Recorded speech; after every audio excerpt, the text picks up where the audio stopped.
Hi, everybody. So today is apparently a day of gremlins and struggles and operator error, I suppose, for me. So last night I got a text from my mother-in-law who had said, "Hey, are you looking at the man in the moon?" And I just decided to stop the project I was working on, even though I was having a lot of fun with it, and go outside and do some filming. So I did that, and it's really struggling to get rendered. It's taken me since 8 o'clock this morning so far, and I've only had it ever take the most 10 minutes for a really long video. But anyways, so one of my hobbies is photography, and I do spend a lot of time with the moon. I have hundreds and hundreds of videos. I don't really publish them because why, when so many other people have? But I do have the Nikon, and it's a fun camera. I'm just going to kind of walk through these stills that I have that were able to come on my phone real quick. So last night, I don't know if anybody else noticed, but the perception or the visualization of plateaus and depth in the moon was pretty incredible. The lights were really mysterious. I don't know what the right word is, but there's a lot going on up there. I was able to see things that I haven't really been able to see before. So let me just show you my settings. This is kind of standard. I think this is one of my my manual settings that I have it at.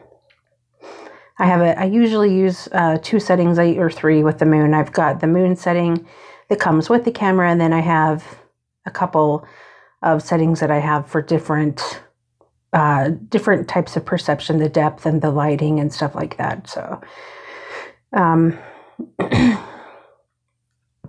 so this one I use just to kind of get the depth, and you can kind of see the light that's kind of on the top of that pyramid looking thing. See if I can get that more centered.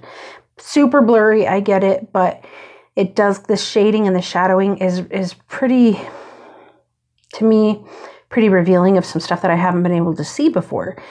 In the past, when I've done the moon, I've found it to just appear almost 2D. So, same settings there, I think, maybe. So in the videos that I have, I was kind of looking for movement because I was noticing through my viewfinder that there was some movement in some areas that I had never seen anything like that before. So if you notice this kind of pyramid looking thing off to the right upper hand side of the moon, the light had some changing effects in it. At the top, it was like a ball. And then with the perception that I had last night, the depth perception, it almost looked like this plateau was going to take off somehow or something. So another thing I noticed, we all have seen the lines on the moon that look like kind of watermelon stripes. But last night I noticed something a little bit different. And this one that I have in the middle of the screen here, starts at the top of the moon and then comes down. I know I'm zoomed pretty far out in right now. And then it comes over this dark spot, which is, from my viewfinder, it looked like a mound, almost like a volcano mound or a pyramid mound or ant mound, I don't know. But then when you get down to here, the light appears to be beaming down almost in a plasma type of a light or laser. Pretty interesting stuff, guys. Let's see, where is this other one at? If I can remember. Closer to the bottom, this bottom strand here. See if I can zoom in a bit more. So kind of on the bottom pole, I'll call it, of the moon, I suppose. You have this same kind of the lines that we're used to seeing was illuminated in a different way, and it appeared that this was almost like, I would call it because I was born in the 70s and grew up in the 80s, almost like a warp tunnel. And it appeared that there were things moving through this that had lights associated with them. Very bright lights. So just interesting stuff. It made me kind of change my, my understanding of some things. And then, I don't know why I just am so fascinated with the moon. Anyways, okay, moving on here. I don't feel like we really have to go through all of these. If anybody's interested in any one of them in particular, just let me know. I can email them to you, whatever. So while I'm waiting for those other ones to render, let's kind of go through this real quick. So I was waiting. I'm still waiting, like you can kind of tell. This is the moon video rendering, actually. And this lamp here is a lamp that my grandma had given me. Well, she didn't give it to me. When she passed away, it was the one thing that I wanted of hers. It has a little shade on it, and it's something she got at a secondhand store, nothing of value. But I took the shade off because I was working on my project right next to it. You'll see that in a minute. But I noticed something about the light with the little, what do you call that? The little cap on it, the glass, whatever it is. Anyways, when I put that on and I was looking at it, I could see different shapes inside of that. And if I didn't know any better, I would think from the perspective I was seeing it at, which is a little different than the camera's picking up, I would think that there was a different shaped bulb in there. And how the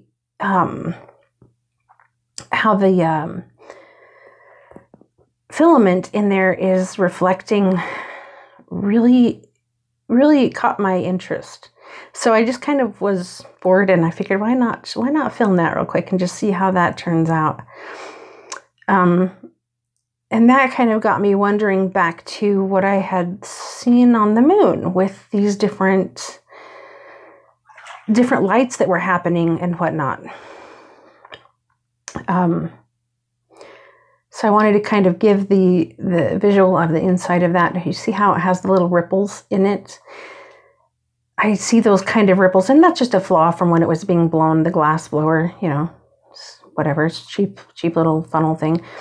But when I'm taking pictures, not so much when I'm videoing, but when I'm getting still shots of the sky, either late at night or sometimes even during the day, I catch those kinds of ripples in the sky, especially in the night sky. It's really interesting where you can see the particulate matter that's still floating around in the air. Sometimes it's really high up in the atmosphere, stratosphere. Sometimes it's just right at your doorstep, really. You can see it on the street lights. I just found that really interesting. So I'm kind of doing a voiceover here, so we'll see how much longer I've got till I move on to my project that I was working on yesterday. I was originally going to go yesterday and discuss some issues that I was seeing with the medical industry, and I'll talk about that maybe later. But this was a cool piece of petrified wood that I found in my yard. I've lived in this place for 5 or 6 years, and I've walked past this thing every single day thinking it was a rock. Yesterday, not yesterday, a couple days ago, we had trimmed the trees, and I noticed that there was something that I didn't see before. So I went back yesterday morning and I dug it up, and I was so excited about my treasure that I found. I actually hurt my back pretty bad thinking that I could just pick this thing up, not realizing, for one, that it was at least 8 inches into the ground, and 2, petrified wood weighs a heck of a lot more than a log. Now, I used to throw concrete quite often. I could handle 80 pound bags of concrete. I'd struggle after the 10th one, but I could get it done. And that's just a former job that I had. I come from sturdy stock. Definitely somebody that can handle themselves. So, and I've also had back injuries in the past, so I'm not complaining too much. I know how to fix it. No big deal. Just takes some time, which is how I wound up with all this extra time today. I hate being slowed down, but sometimes it happens for a reason. And so I stayed up and I got this all cleaned and waxed, and it's just absolutely beautiful. Not sure how much time there is left on this one, but so real quick, I'll just talk about what I was going to take you down to the river and talk about yesterday. It's one of my favorite places to go. My mother-in-law just found out that she has metastatic cancer, and we have dealt with so much illness in our family that I just really didn't want to deal with this one. But, you don't really have that option. So, let me scooch back here. Let's see if I can remember where those other pictures are here.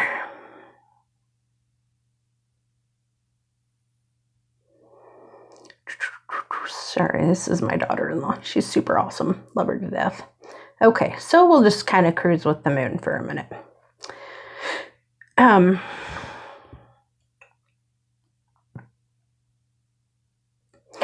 So she went in and she had this ultrasound done to find out that it was cancer, biopsy, all that stuff.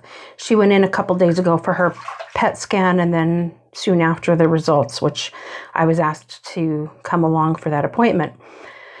I did, and in the week prior, she had decided that she really wanted to not do chemo and radiation unless she really had to. But she lost her sister not that long ago from metastatic breast cancer that had gone everywhere, and my father-in-law passed away a year ago, and just lots and lots of cancer. So we went in for the results of her PET scan, and I was kind of just silent in the background, fly on the wall, which is how I like to be. But in listening to when he was delivering the results and watching him scroll through the scan, first of all, I was really disgusted because his first sentence was, "Well, I really like PET scans, and not just because they're $6,000 a pop." That made me sick. Like, you're going to say that to your patient, really? And it didn't faze it. It didn't faze her or anybody else in the room. I was the only one bothered by that statement. Like, somehow that was funny. I just didn't find it funny. Anyways, moving on.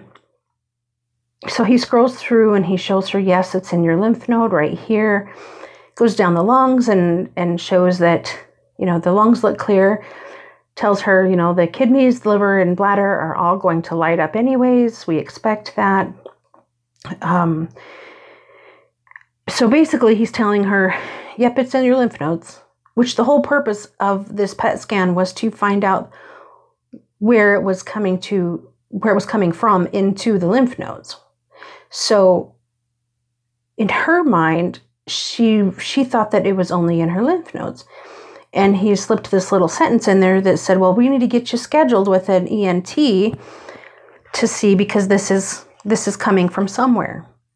And I don't think she heard him say that. She was just all excited because she thinks, well, this is super curable. Oh, and it's not in her brain either. And I'm hearing him say, we still don't know. This test was a failure. We didn't get the results we were looking for, but we're going to go ahead and cost you more money. Oh, and by the way, Monday, I'm going to schedule you an appointment for radiation and chemo, and we're going to put a port in. We're going to put a feeding tube in. The next 6 weeks of your life is going to be a living hell. Thank you, and have a nice day, pretty much. And somehow her interpretation of that was, I just got the best news of my life. Thank you, doctor. She literally hugged him. Oh, thank you. And was crying. And I couldn't say anything.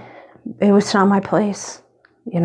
My place was just to be an extra set of ears and a shoulder to cry on if it was needed, and support. I did talk to my husband about it because, I didn't know if he had heard it, which he didn't. He wasn't listening, or he heard what she heard. And I thought, well, they did hear the words. Don't get me wrong. It wasn't like I was hearing the doctor say words he didn't say, but their interpretation of them was different. And, maybe I'm wrong. Maybe this is the best possible result for her at this time. However, I've been around plenty of doctors in the last little bit, and I just don't think I'm wrong.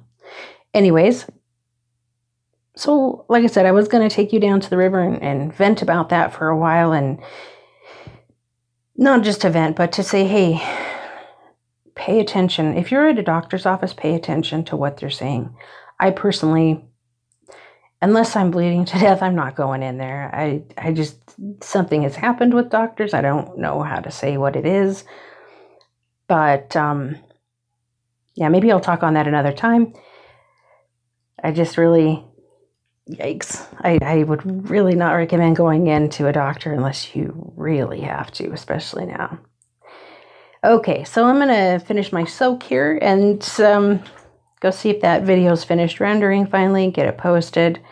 Parts of it are blurry, but it's kind of done intentionally, mostly for checking for light movement and depth. So have fun with it when you see it, and let me know if you see anything that I see. Anyway, hey, take care, guys. Love you. Bye.